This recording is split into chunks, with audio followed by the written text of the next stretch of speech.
Fabrice, since 2 years, you are the founder and owner of OSICS, a company based in Tervuren, Belgium. I have developed, a relation of trust that enables me now to serve them in the best possible way. We experience one of the largest disruptions to the business world since many months due to COVID pandemic. Does this crisis help you to sell your transformation services?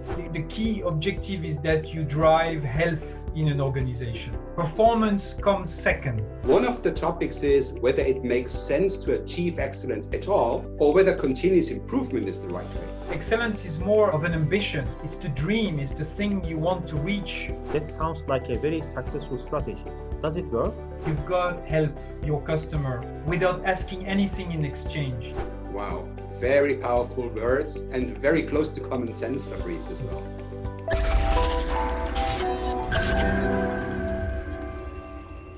Hello everyone, welcome back to Excellence Talk. As usual, together with Dr. Christian Forstner, we have an important guest, and our guest today is joining from Belgium, from Tervuren. Hello, Christian. Hello, Murat. Yes, we have a very important guest today, Fabrice Le Garrec from Belgium. Fabrice, since 2 years, you are the founder and owner of OSICS, a company based in Tervuren, Belgium. Your main customers are pharma and biotech organizations, and until recently, you were Chief Operations Officer at Beckard Bisley, a world's leading organization of 3,000 people. And now you have decided to spend more time developing your company, OSICS. So let's start with that. Yes, thank you both, and thanks for having me. It's really an honor to have spent some time with you on these excellent talks. So yeah, thanks for the introduction. I'm indeed going to spend a lot more time developing OSICS, which is a company I founded about 3 years ago after I left my role of VP of Global Excellence at Teva Pharmaceuticals. So I decided at that point that I would create a company that would support pharma and biotech in their journey to excellence by bringing the right ways of working, the ways of working, you could say sometimes based on lean management, but also creating the conditions for processes to be improved, for employees to be empowered and engaged by the right management techniques, and at the same time delivering value on very specific improvement projects that this industry needs in reducing lead time or improving productivity or improving customer service. Challenges are everywhere in that industry, so I thought it was the great thing to focus on that.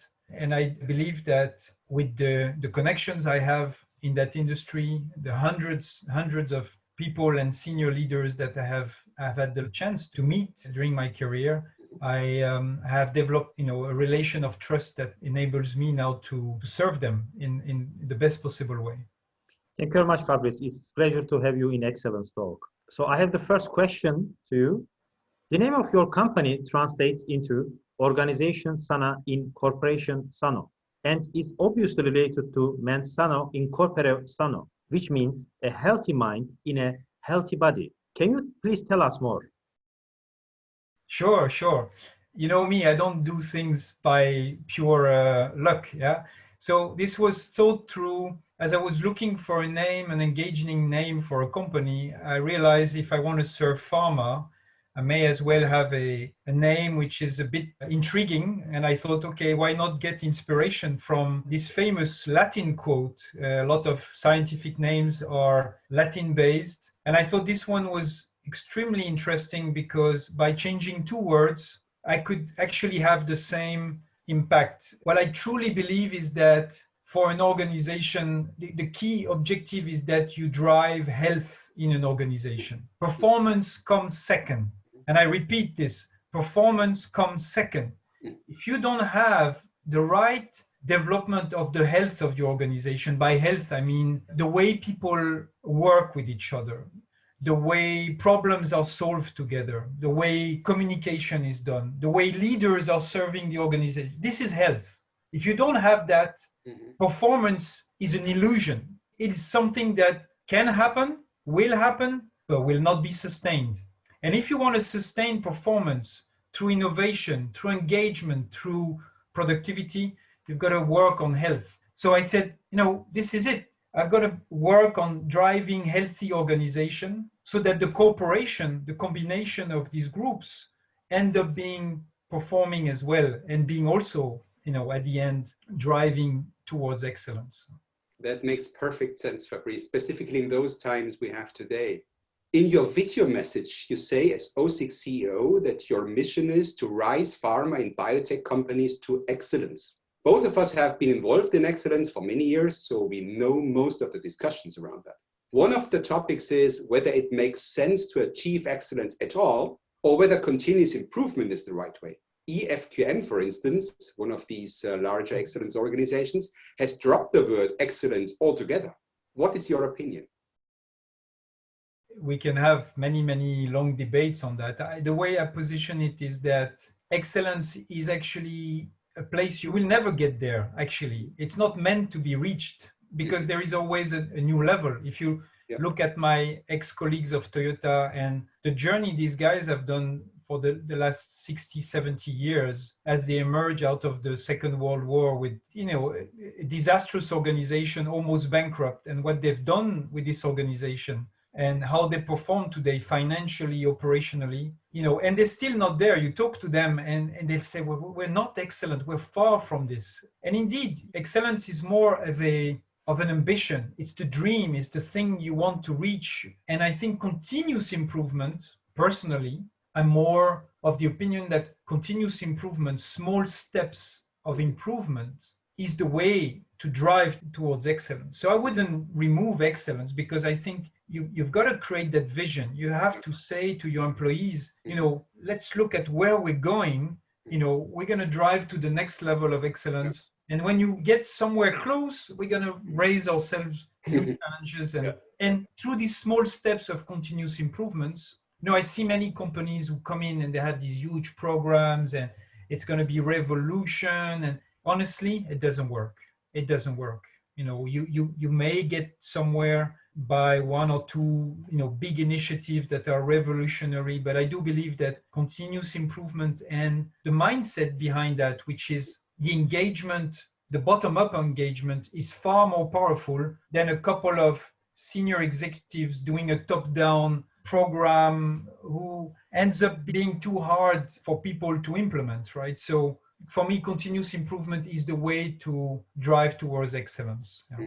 And of course, you can, depending how I always give the image of the wheel, right? Continuous improvement is like a wheel. In fact, very well the PDCA wheel, for those who are technically knowledgeable on lean management, PDCA, the circle of plan, do, check, act, which is the symbol of continuous improvement. Depending on how fast your organization need to grow and transform and perform, you've got to have to spin that wheel faster and faster based on the resource and the capabilities you have in place. And then you can reach maybe your vision of excellence faster than what you thought. So for me, it's essential to understand that continuous improvement is how you drive your organizations toward excellence. Mm-hmm. Thank you, Fabrice. I'm sure that it will be very helpful for many organizations on their excellence journey. You say you listen to your customer first, and that is for free, before you tailor and shape the transformation approach to your customer needs. You also say you don't sell anything, you don't force anything. That sounds like a very successful strategy. Does it work?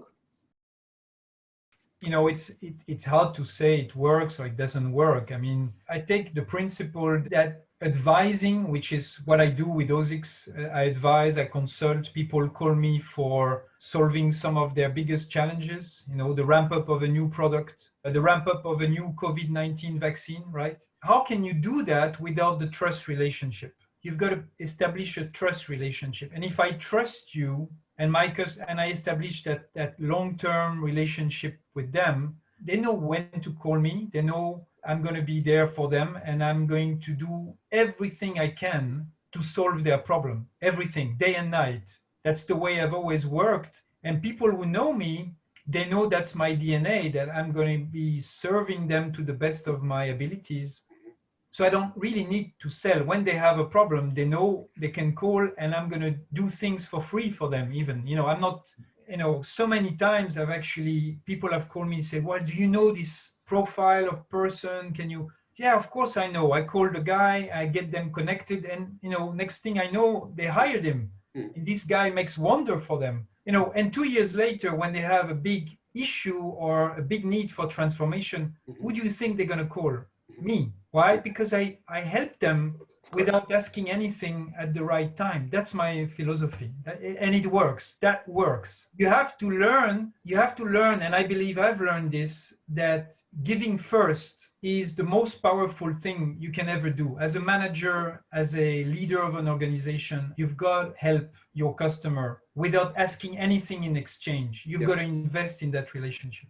Wow, very powerful words and very close to common sense, Fabrice, as well, I think. Yeah, you have to be patient sometimes. It's amazing. I mean, the last 6 months, I really started developing OSICS again. I have guys, I have not spoken to them in the last 5 years. And they call me out of the blue and say, wow, Fabrice, I saw you're starting again. Oh, I have this need and I have this need. And I'm so glad. Why? Because I was there for them at the time when I was at Teva or GSK. I was there for them to make them shine. And they genuinely think that I'm going to do this again, and I will, you know. And they didn't forget what you did for them. That's nice. Absolutely, absolutely. Yeah. Fabrice, over many years, you have experienced good and not so good transformations. So you know very well what works. Can you please share a good and maybe a bad transformation example, without going into too much detail, of course, with us, so that we and our listeners understand the value of your support better? Yes, of course. So I would say I start with the image of a good transformation. And maybe I'm going to focus. Transformation is a very big word. What do you want to transform? Where you want to get to? But I would say let's talk more about examples of transformation in an operational context, manufacturing context. Yeah. The transformations that I've seen successful, my definition of success relates back to my first visit to Motomachi plant in Toyota, Japan, one of the most impressive plants at the time, where I was walking, you walk on the line and you see a few guys around a problem-solving board with KPIs. And so I don't read Japanese, but you can easily see what this is, right? Ishikawa diagram, 5Y, it's all there. And you go and you ask with your mentor is next to you and say, well, let's go and see what these people are doing, who they are. And then you realize these are line operators on the board doing their own problem solving. And you say, who of you is the supervisor here? And they look at each other and say, we don't need supervisors. And then something drops in your head, you're 30-year-old, you look at your organization back in Europe, you see how structured it is, and you can't do anything without the supervisor saying yes, the manager of the supervisor saying yes. You have to wait weeks before you get support. And here you have an organization that drives problem solving from the bottom, right? And these guys are not solving huge issues. They're solving what I call the sand issues. So you have the sand, the pebbles, and the rocks, right? And these guys take care of the sand issues, the thing that irritates them every day, who slow their line down, and they do it in full autonomy, right? That's for me, and I've seen this done in Europe, in other contexts, not just in Japan later in my life. That's for me the definition of success. You can do everything else until you reach that point where you have line operators who are able to stop their line or reflect after the shift, stay 20 minutes later, have a group reflection on what we can do tomorrow to make things better. Then you haven't reached the inverted triangle, right? And these guys, before I left them, I remember they said, well, when we need our manager, we call him in and he listens to what we have to say and he goes away and helps us implement the solutions we want. It's not the other way around. So of course you could say bad transformation. Well, bad transformations for me, they are quickly visible by the lack of engagement, the lack of commitment from the leadership. And every time it has failed from the top. There are many articles on this from very, very clever people who have analyzed how many transformations fail and why they fail. But actually it's very true, is when the leader is not ready to walk the talk, when the leader is not ready to educate himself on lean management, is not willing, when he starts to say, you know what, I'm going to delegate this to my head of whatever, and I'm going to just, once a year have a review on this. They miss the point. They miss the point that it really, you cannot transform unless the leader is the incarnation of that transformation. And it takes four basic dimensions. The role modeling, of course, if you want to be customer oriented and your transformation is to be customer oriented, as a company, the first thing the leader doesn't want to pick up customer phone calls or is not interested in the voice of the customer, then you have a problem, of course. But then it also comes with the leaders making sure that he drives the right capabilities in the organization, that his system, his reward, his recognition systems, how he praises people, how he promotes people, is aligned to that, and that he spends a lot of his time communicating on the purpose. When leaders are not prepared to do these four things, it fails. Always fails. In order to succeed and to have more bad become good, you really need to work up front with the leaders, the leader and the leaders, the leadership team, to make sure they understand the role they're going to have to play, and don't delegate. Please don't delegate. Thank you very much, Fabrice, for sharing your great insight. You have a unique experience of change management, cultural transformation, quality improvements, and cost-cutting programs, with proven successes in many industries in large, complex settings. We experienced one of the largest disruptions to the business world since many months due to COVID pandemic. Does this crisis help you to sell your transformation services? In many ways, yes. And maybe this is specific to the pharma industry. I have to say that many pharma companies are experiencing right now a big disruption because of sudden surge of COVID-19 related equipments, masks, gels, vaccines. Tell me about vaccines, right? How big of a disruption this is. You have to remember, a year ago, these companies didn't have any of this on their capacity plan, resource plan, zero. Now, COVID was just not even heard of, right? So within the space of the year, you have seen plants being reorganized, consultants being hired to compensate for the new focus that has to be taken there. So it has created a surge of activity. I have seen and I've witnessed that, and I've seen the sites where, in order not to drop the ball, let's say literally on other things, they really had to hire and to get more support with the COVID. I don't like to say thanks to the COVID, because nobody,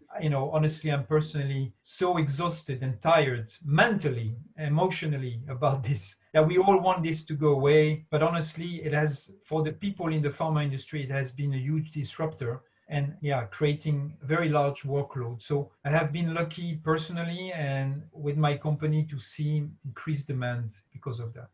Thank you, Fabrice, for being so open. We have a last question for you.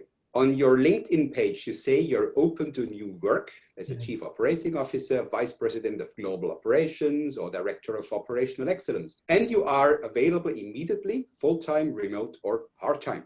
Maybe this video cast can help you to find potential work opportunities. What would be your message to these leaders out there who listen to you out in the big wide world? Well, let's be, very transparent about this. I have so much work with OSICS, and there is quite an overwhelming response that I need to give to the people who trust me and who call me, and I don't want to disappoint them. On the other hand, I'm a transformational leader, and I've always been. I like to go in places. I like to help companies grow, to build in new ways of working, inspire people to change.